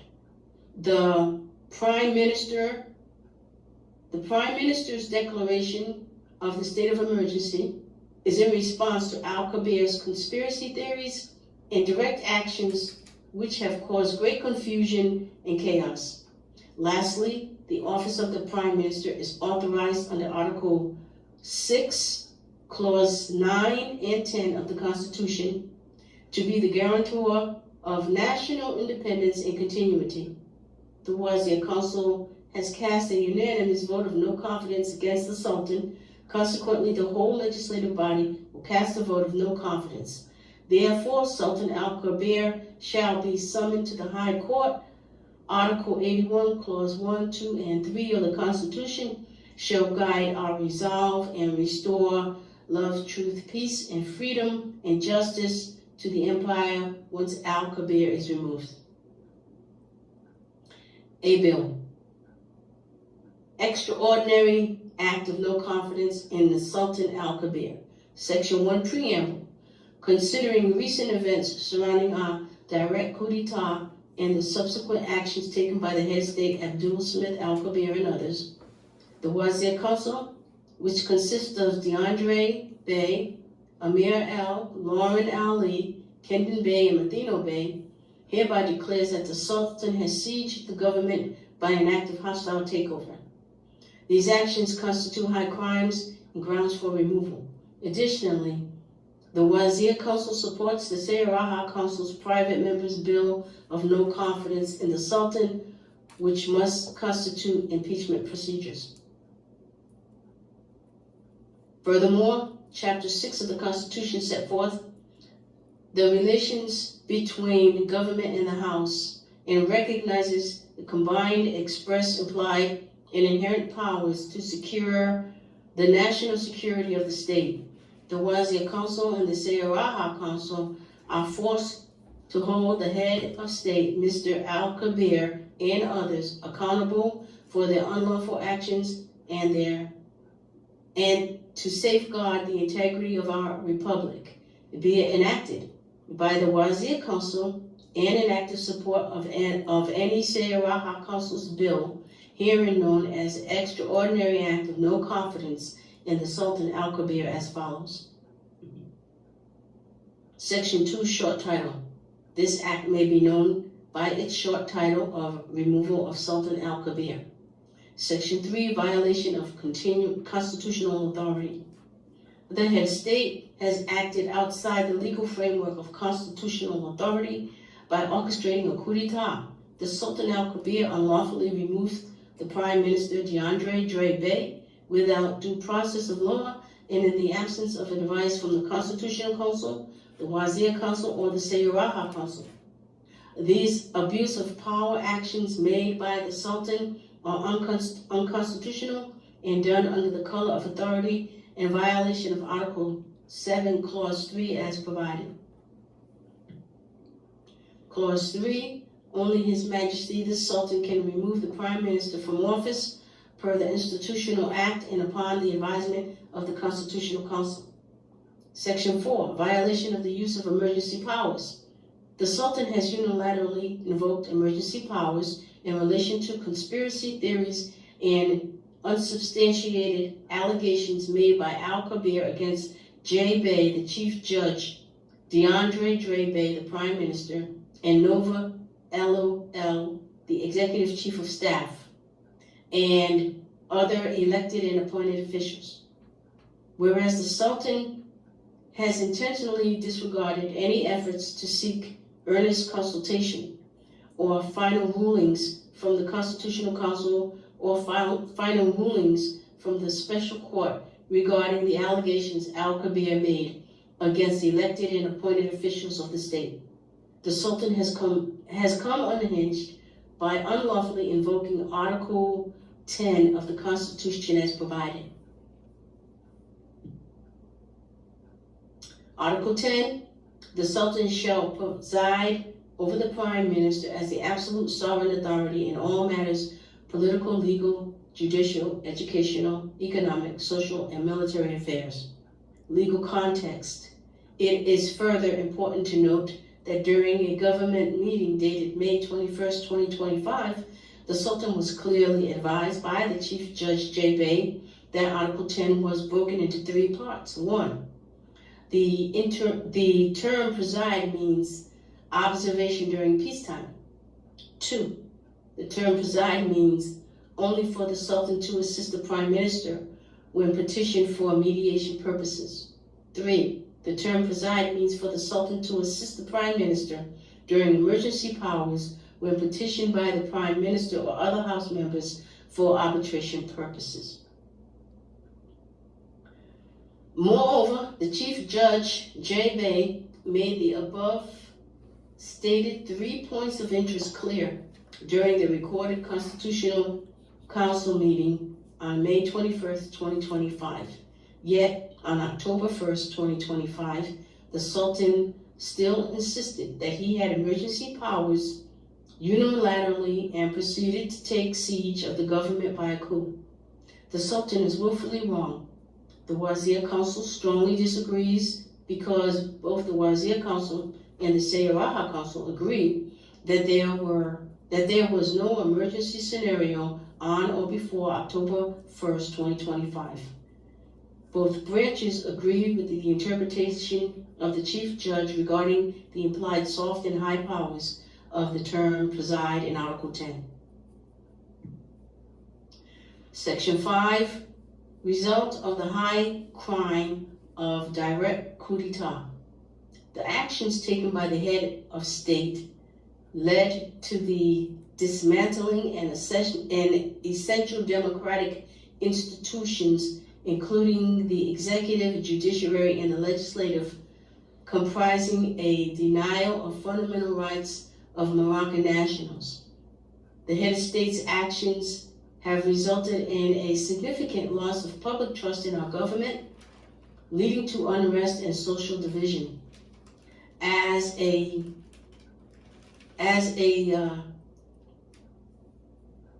such, Article 3, Clause 1 secures the constitutional right for all elected representatives to determine the state of the Union and the national policy regarding emergency powers to the immediate removal of rogue actors, whereas the rogue Sultan denied the elected representatives the right to vote via extraordinary sessions or by referendum ballots, whereas Article 3 states the following: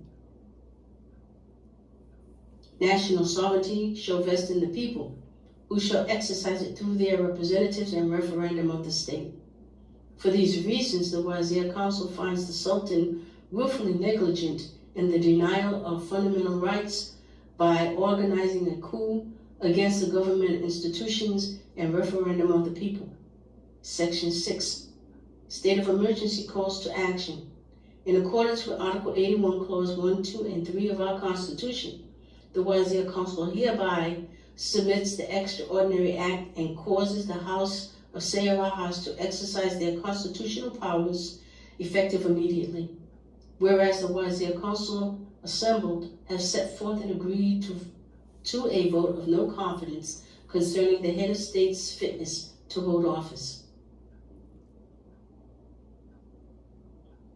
Section 7, restoration of order. The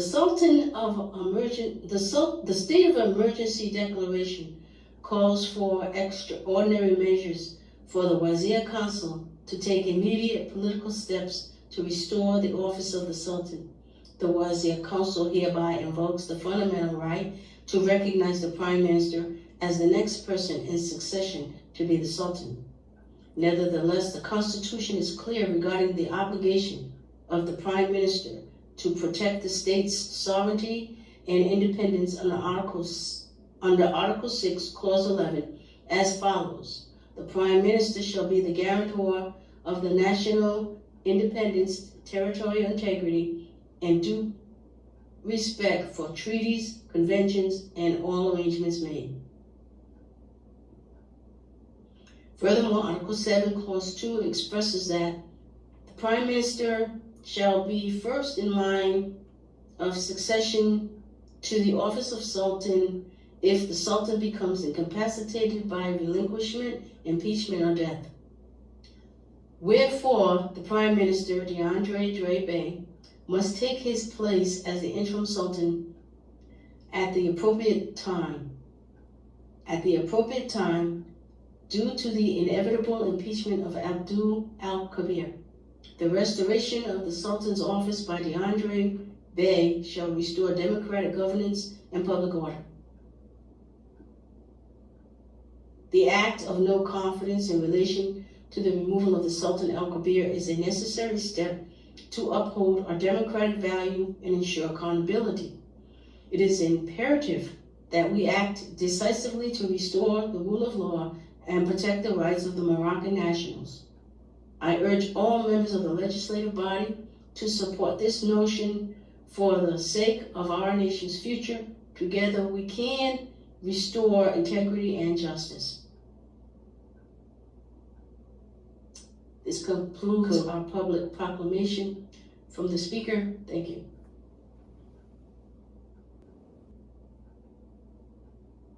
All right.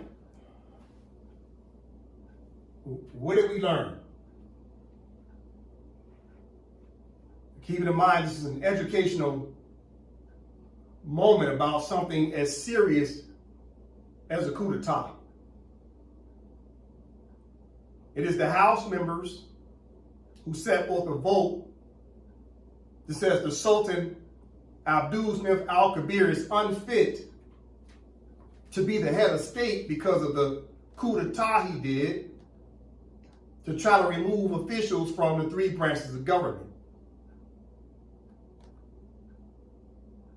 In addition to that, the House members and the governors, the Board of Governors, which is the wazirs of the executive branch, so both the executive branch and the legislative branch, came together to share the powers, and both the executive branch of wazirs, which is the governors, and the legislative branch of House members, both of them voted no confidence against Abdul al-Kabir.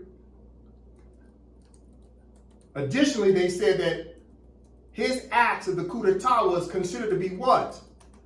A high crime, which is a criminal act.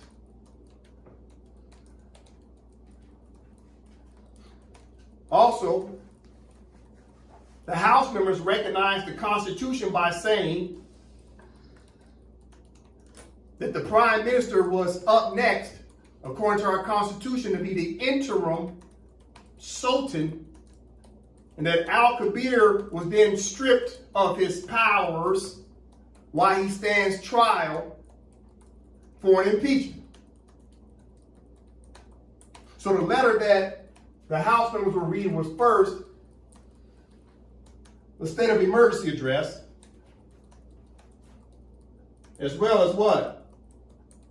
They started reading a private member bill regarding what? Extraordinary act of no confidence against Sultan al-Kabir. So at the bottom, it clearly states the following.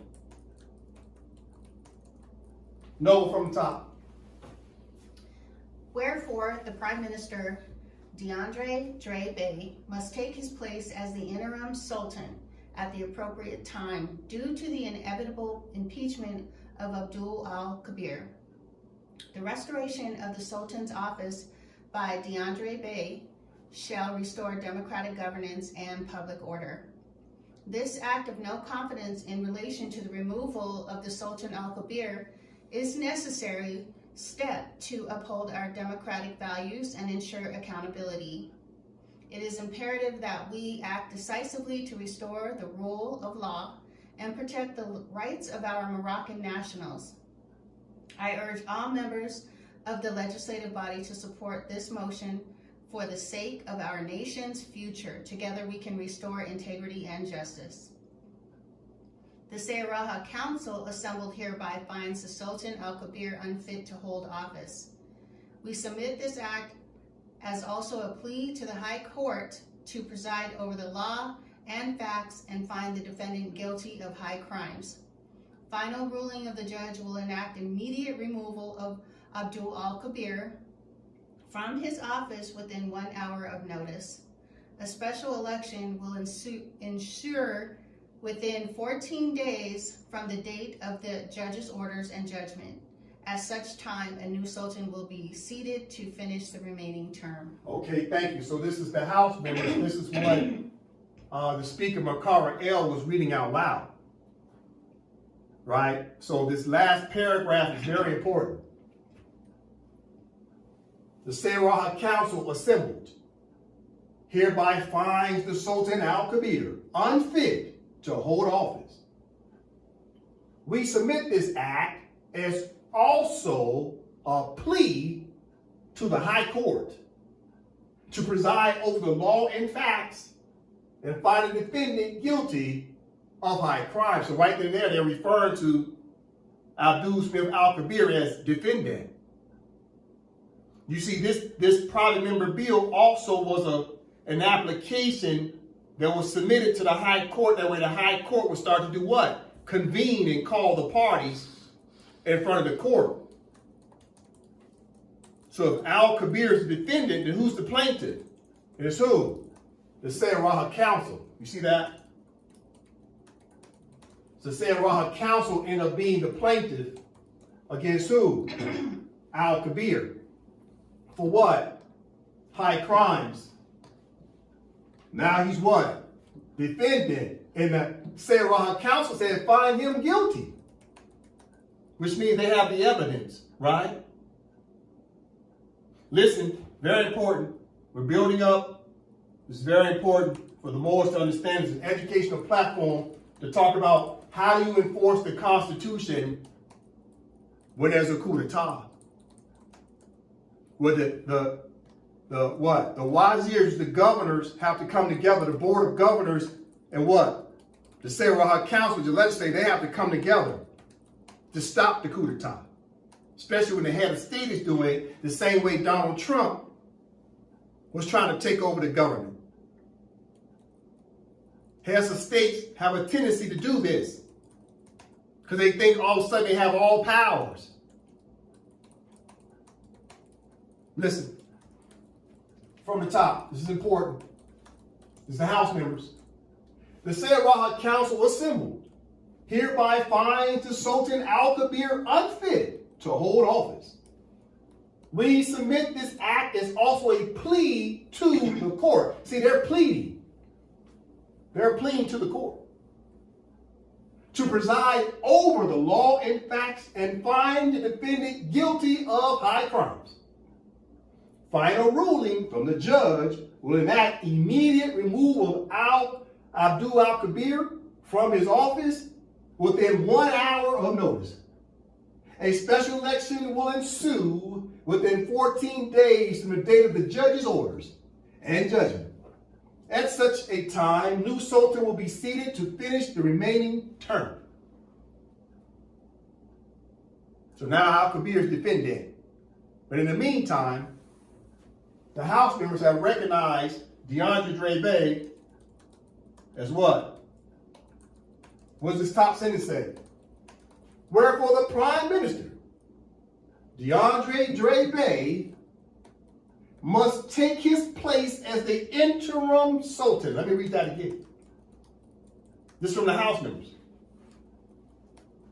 Wherefore the Prime Minister, DeAndre Dre Bay, must take his place as the interim Sultan at the appropriate time due to the inevitable impeachment of Abdul Al-Kabir. So the House members are recognizing the fact that DeAndre Dre Bay, the Prime Minister, had to step up from being Prime Minister to becoming what? The Sultan. Listen, so right here. So the Prime Minister, DeAndre Dre Bay, had to step up to become the interim Sultan while Al-Kabir was going through his impeachment trial. Why? Because of the state of emergency. You have to remove the initial threat first and replace it with peace. Because you got to maintain what? Peace and security. So the House members and the wazirs with the governors came together to say, we have to institute peace immediately. They stripped Al-Kabir of his powers effective October 3rd and went into full force and effect on October 5th, 2025. As of October 5th, 2025, Al-Kabir has no more Sultan powers, according to who? The House members and the governors of the Empire of Morocco. Listen, what I'm about to show you is DeAndre Bey, the Prime Minister, taking his oath to the office to be the interim Sultan, while Al-Kabir, who's stripped of his powers, is going through impeachment. If the court finds Al-Kabir guilty of high crimes, then immediately after that, it will start a new election, special election, to seat a new Sultan to carry on the remaining term. So we're going to watch DeAndre Bey take his oath. Just a moment. According to what? The House members set forth this plea to the court to administer this. Listen. On this day of October 5th, 2025, I, Isaac Bey, as the Chief Judge of the Supreme Court of the Empire of Morocco, hereby declare and affirm that the House members of the Saraha Council and including the members of the Wazir Council have passed an extraordinary joint assembly bill under Chapter 6 of the Constitution. The extraordinary joint session declared resulted in a vote of no confidence binding against Abdul Al-Kabir regarding but not limited to declaring a false state of emergency address and the unlawful removal of the permanent prime minister from office. This unconstitutional act caused by Al-Kabir were done under the color of law and color of authority, without proper due process of law and procedure of the Constitution as a whole body of laws, such as the requirements of Article 18. Any act done under color of law and color of authority are void, effective October 3rd, 2025.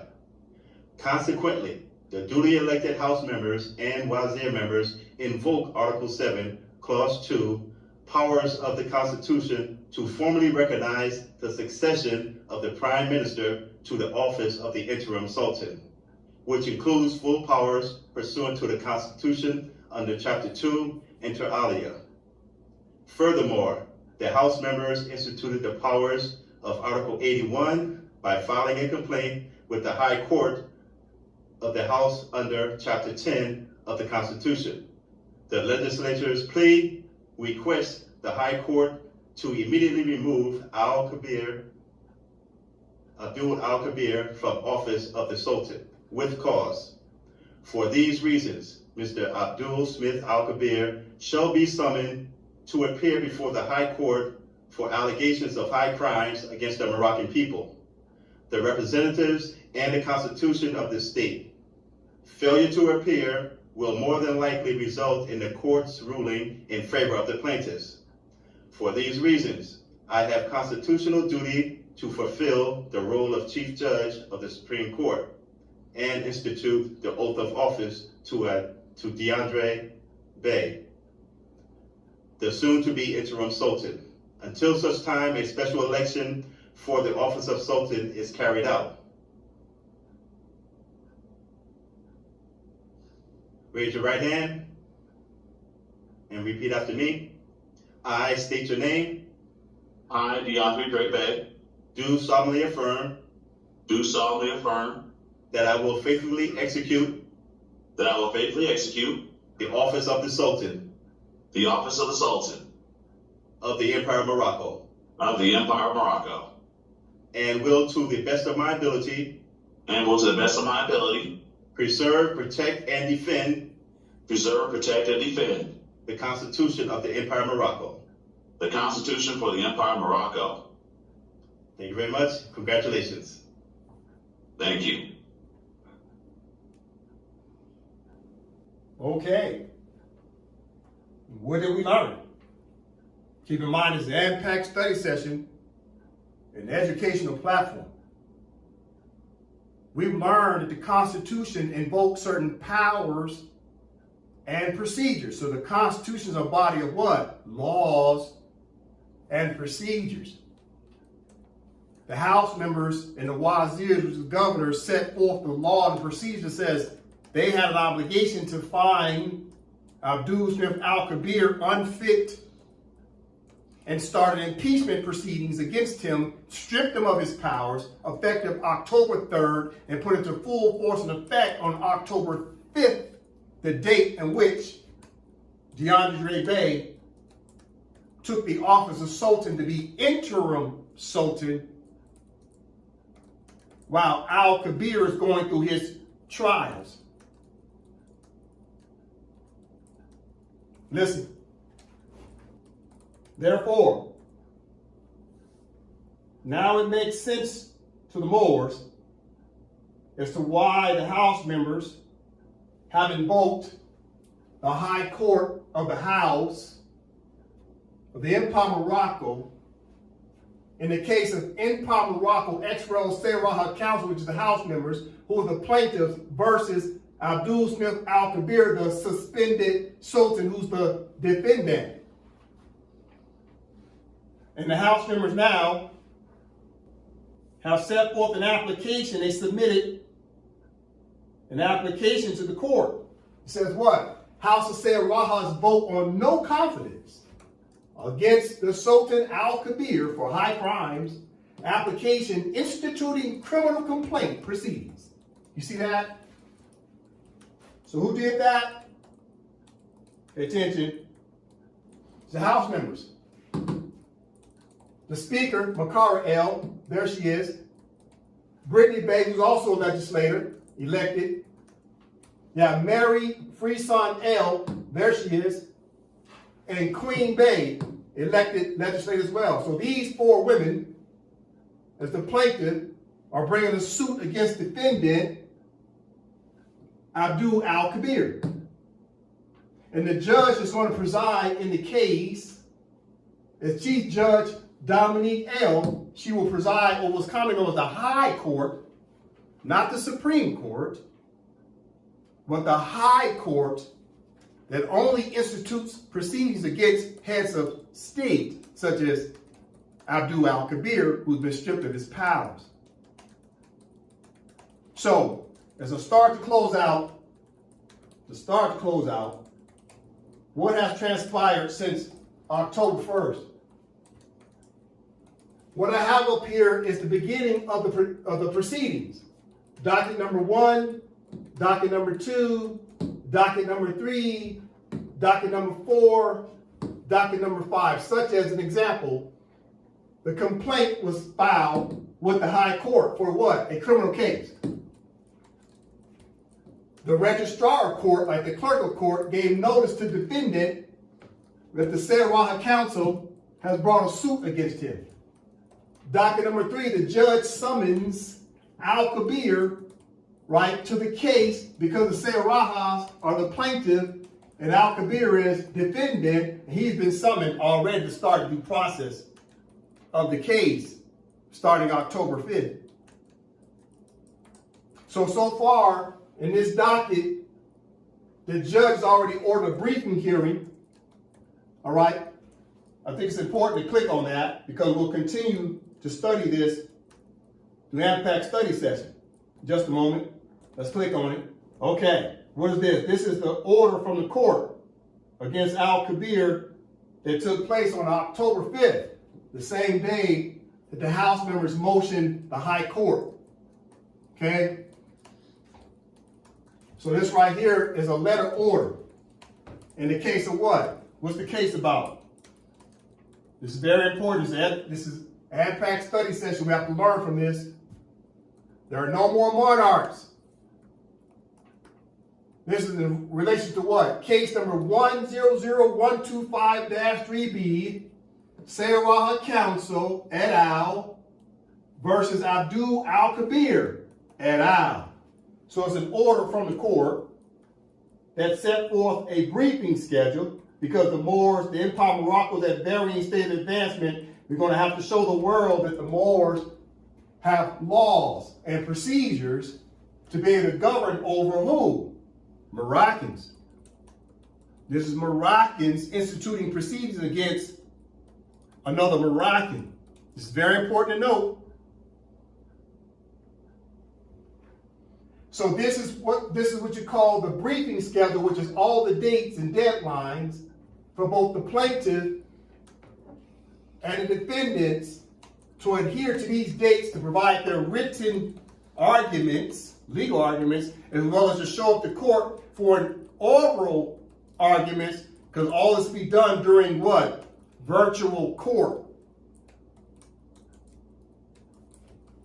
So from the top it says, dear parties, this comes from the judge, as stated in the previous letter order, style 1 of 2, status correspondence. The High Court hereby sets the briefing schedule and hearing on plaintiff's motion for removal of the Sultan as follows. October 8th, plaintiff's written supplemental memorandum in support of the application due by 7 o'clock p.m. Mountain Standard Time. October 12th, defendant's written answer due by 7 o'clock p.m. Mountain Standard Time.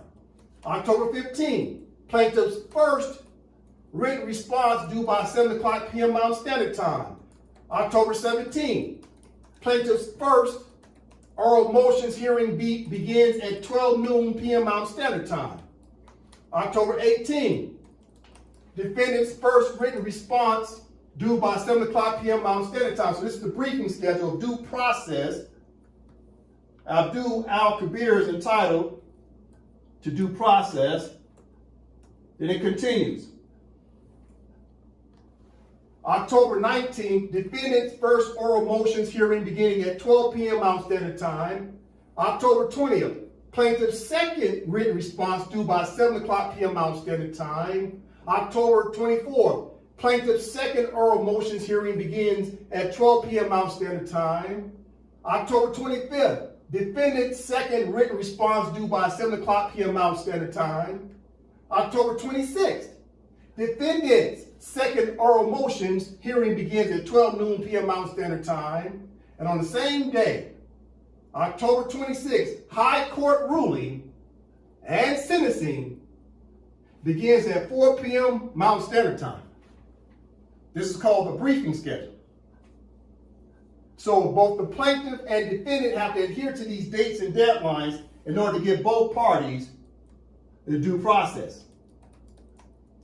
All right? So, as of now, October 16th, the judge now that's going to preside over the case is Dominique L., Chief Judge,